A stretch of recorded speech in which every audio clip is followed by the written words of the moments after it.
What is up, YouTube fam? Robbie C here. We are back at Pinson Disc Golf Course, and y'all, it's time to see if we can do what we couldn't do before. One stroke short last time. Let's see if we can find that stroke out there today. Y'all, it's time to keep it 1,000. Before we dive in, I have to ask, Ivan, how are you doing today? Are you having a good day? So catch me if I fall.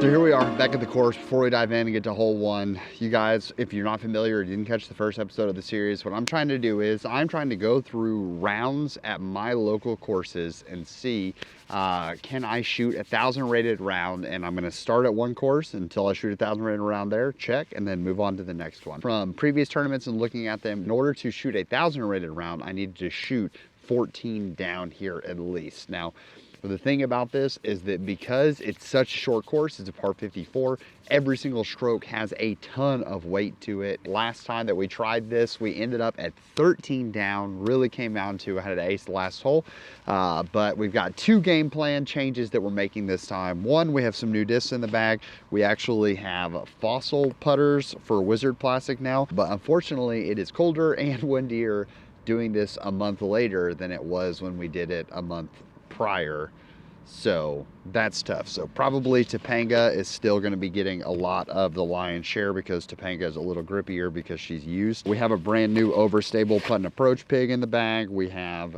the Halo Nexus pig. The other game plan change besides new discs in the bag is thinking about the problem holes that we have out here. Hole 3, hole 6, hole 10, 11, 12, 15, 16, 18. So there are 8 holes there, so we have to get half of them in order for the goal to be hit.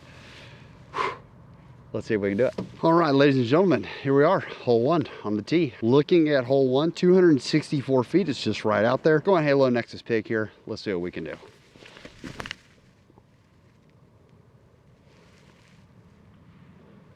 Felt like we were gonna ace run it there for a second, but I bet we ended up short and we're like 15 feet to the right. Okay, I'd say a little beyond 15 feet. It's always interesting also, first putt on camera of the day, making sure. We like for these to be tap-ins because that can always happen when you just shank it. And also, I apologize, I slipped. I forgot that I'm, trying to go for a rating. We won't throw any of those like secondary shots again. I'm trying to get practice strokes. All right, hole 2, 126 feet. Halo Nexus pig again. Oh, that's got to hit that tree. Ooh. Not only are we super far right, but I'm pretty confident that softing that, we have left both of the only trees that are in the fairway in our way. This could be a monumental momentum gain right off the bat. Nope.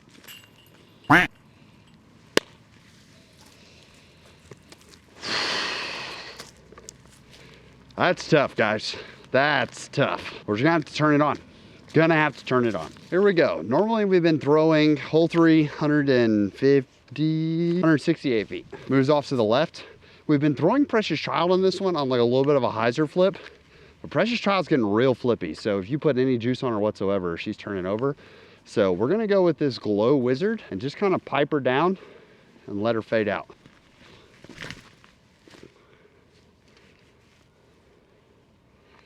She almost hit the pole. Nice. Nice. Gotta commit. Gotta commit. When I say we almost hit the pole, I mean that we almost hit the pole.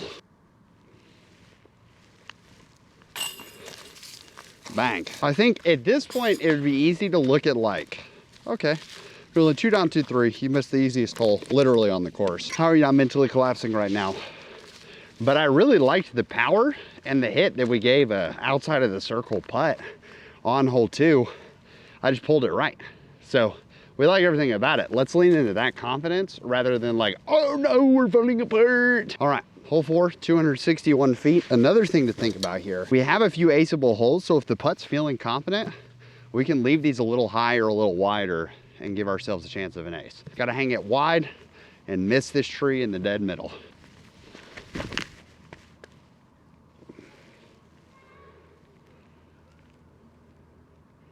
We missed the tree, we threw it wide.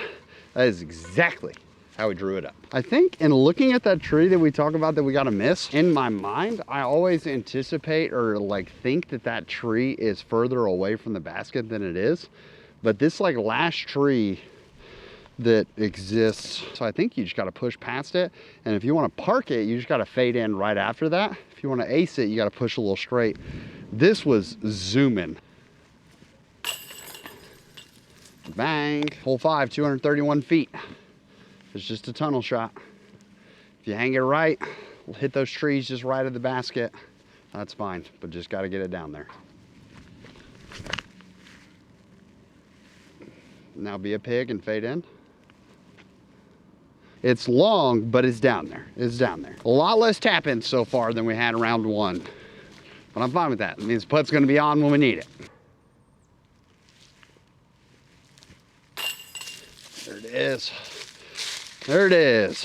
Whew. One thing that I talk about when people do like practice putting in their backyard and everything is that I talk about like, don't stand here with a stack of putters and just like wham, wham, wham. I'm not gonna putt because, you know, practice strokes. I will bring my mini marker with me and I will place the mini marker, move the putter, do my full routine,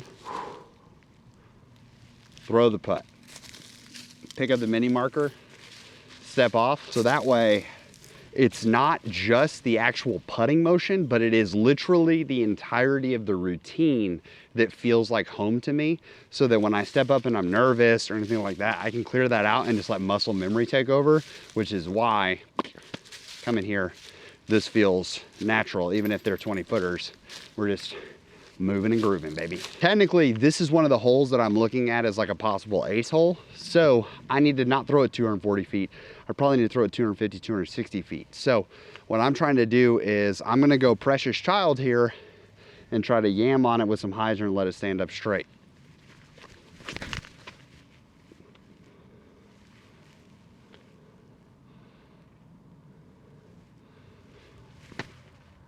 Yes, sir. Yes, sir. Hole 7, 165 feet. I've been playing the forehand on this hole, like playing glow golf out here. I've been playing the forehand, but very similar vibes to the one that we shorted on 2. If a hole is in your head, obviously you have to overcome, you have to overcome, you have to overcome. I cannot say that enough. The thing is that this walking path creates the OB and beyond, and it actually bends right, like closer to the basket, so there's left room right. I'm gonna try to play the hyzer out and around 165 feet rather than throwing the forehand where I have to like throw it low. It's gonna be really tough to get it there, and then also if it flares out, I'm in trouble. That could be really deep. No, it's fine. I mean, it was zooming and I was like, oh no, we've thrown it to OB. Another thing I was thinking about as someone who like solo films a lot and has to set the camera up, because I think when you watch like solo film YouTubers out there, one of the things is like, where do they set the camera up in relation to their focus point? I think a lot of people end up putting the camera behind them, and probably the reason for that is that like it keeps it out of there so you can focus on the stroke and everything. Because obviously when you're putting in general, my card mates are not standing in front of the basket, or if they are, they're very still, all that, trying to not be a distraction beyond the basket. Whereas I think like if you ever have any intention of playing on coverage or things like that, like you want to go professional at all, get used to having someone on the other side of the basket, because 9 times out of 10, coverage, while yes, they are going to try to post up behind you, if you end up on big time coverage, there are a lot of cameras, a lot of audience, things like that. So you're going to have to get used to having people in front of me. I like having the camera there. And honestly, most of the time I like forget that it's there, which is nice. It's a skill that you learn over time. All right, hole 8, 192 feet. The funny part is that last time, I think this was like the first tester putt that we had. And it just shows you the difference between these rounds. Like today, the drives aren't there, so we're having to make 20 footer after 20 footer after 20 footer, whereas last time we didn't have to make really any 20 footers. Oh. I actually think hitting that tree might have been the most clutch thing we could have done, because we probably juiced it, but it corrected it and we landed right next to the fireplace. Actually thought there for a second we were gonna skip in. If we don't hit that tree, I think we're in a ditch putt, or we're like beyond the ditch right here. Also, someone told me that I foot faulted in the last video. So making sure, you know, we're marking it. We're playing her legit. This is one that going right at it, for some reason, it always terrifies me because I can just play the forehand out wide. Forehand's working. That's so deep. Okay, we have definitely left ourselves another tester. That's okay, we're feeling good. It was 185 feet and I think we just threw that like 240. Just what we expect it to be. Once again, Operation Keep It Legit. I saw this stick like sitting right here and almost just kicked it. But that's in front of my lie, which would be illegal.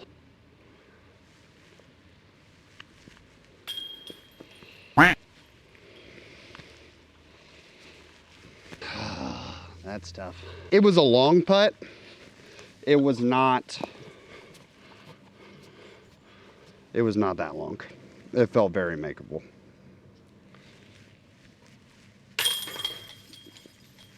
It felt very makeable. That one hurts.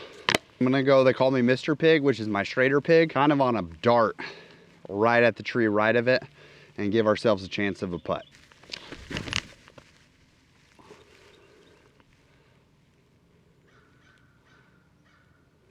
They call me Mr. Pig. I'm gonna putt with Halo Pig because Mr. Nexus over here, probably the one with the best chance of finding chains. Hole 11, 213 feet. This is one that we're not gonna mind having the distance and power that we've had before. We gotta throw it straight, gotta give ourselves a chance to make a putt for the 2. No, that's in the road, hit the tree. Woo! Woo! That's all we have to say about that, ladies and gentlemen.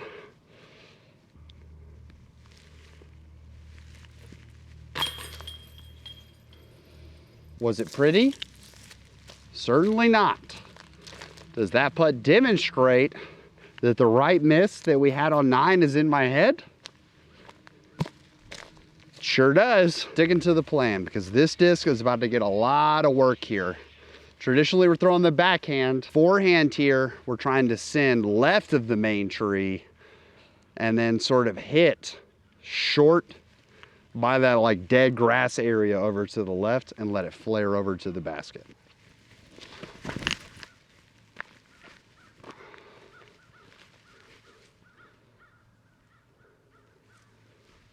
I was afraid to give it some juice right off the bat. We might be in it, boys and girls.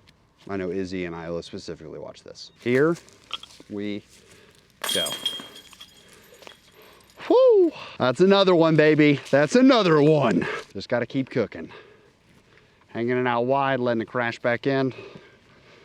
Here we go. It's perfect. Here we go, guys. We're playing with confidence. Playing with confidence. Alrighty. Whoop, whoop. We're overcoming. I will go ahead and say that just in a voice text, because we have for the Birdie Fam, which is my Patreon community, I posted the link to this round as I'm playing it to the Birdie Fam so that they can follow along and see. Birdie Fam, great community. Obviously, disc golfers looking to improve one stroke at a time.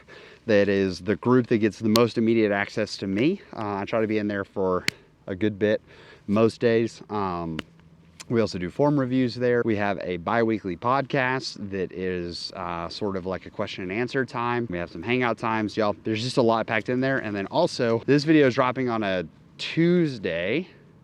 The following week, the Birdie Fam's actually coming to town and we're celebrating and having like a big in-person gathering. It'll be a lot of fun. But yeah, I mean, I'm biased, but it's definitely my favorite community in disc golf. So if you've ever been curious, patreon.com/Robbie Disc Golf Birdie Fam. Join us for as cheap as $5 a month. You can certainly tell that the adrenaline is kicking in because I'm warming up. I'm like feeling sweaty. The sun is on my face. Hole 14, commit, commit, commit. Stay with me, commit. We want to commit on this shot. We're going to throw this right at it. Give her a chance. We committed. And that's fine. There it is. We got to get 2 more to lock it up. Hole 15, 336 feet. Goal is grabbing the felon again. We just got to throw it on a nice forehand at the green grass and let it skip up.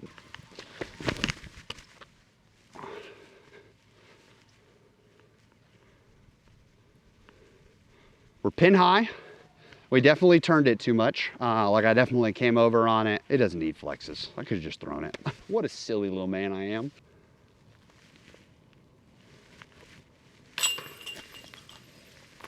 Yes!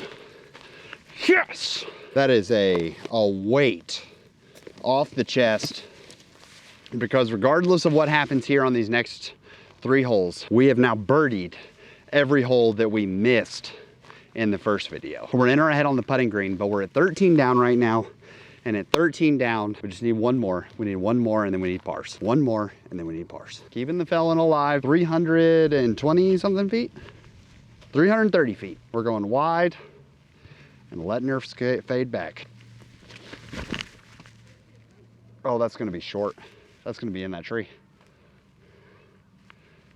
And it rolled directly behind the tree. Woo! We're over 50 feet away. I think trying to send my wizard to try to give it the height, I think there's a very real chance that I would go boop and hit one of these trees.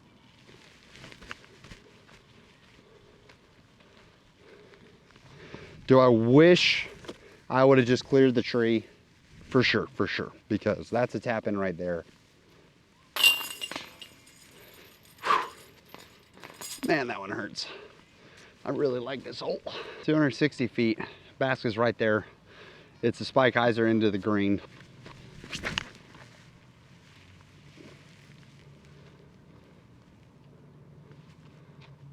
When you put a pig in Robbie C's hands and tell him to throw a spike hyzer, it gets done. That's 14. Just got a par the last one, but hey, why don't I try to get a birdie closing? Hole 18, 340 feet. Been playing the overstable backhand, but the forehand's working. We're playing to our strengths right now.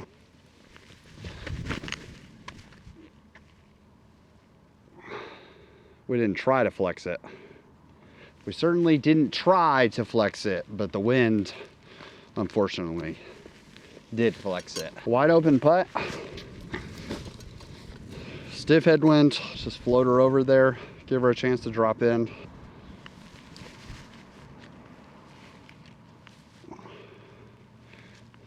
Didn't want to leave her too high. This wind can get all squirrely, and I think that's definitely a one where you're like, oh, nothing bad can happen. Like, it's just that easy, but bad things can happen.